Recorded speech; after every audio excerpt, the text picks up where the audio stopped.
Iconic proiektu europar bat da, 7 herrialde biltzen dituena. Mugikortasun jasangarria hobetzea du helburu, eta hori lortzeko garraio sistema intermodala, inklusiboa eta irisgarria sustatu nahi du.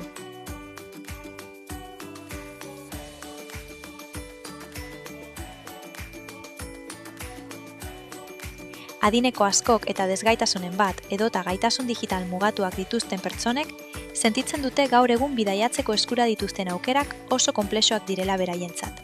Eta horrek oztopatu egiten duela egunerokoan autonomoak izatea.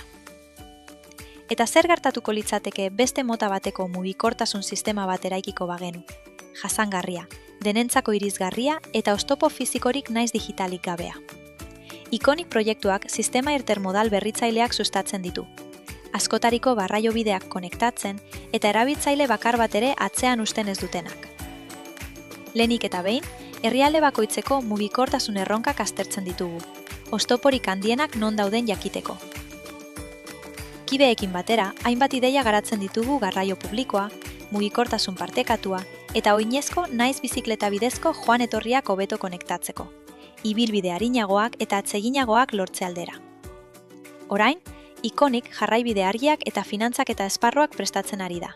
Herrialdeek modu eraginkorrean ezarria izan ditzaten eta planek benetako hobekuntzak ekar ditzaten. Europako 7 eskualde elkarlanean ari dira jada. Hainbat tailer antolatzen ari dira. Tokian tokiko beharrak behar bezala identifikatzeko bertako eragileak inplikatuz. Lehen emaitzak positiboak izan dira, eta mugikortasun inklusiboaren aldeko interes handia islatzen dute. Iconiken helburuak dira pertsona guztien bizi kalitatea hobetzea, eta Europan etorkizunerako prestatutako mugikortasun sistema bat bultzatzea.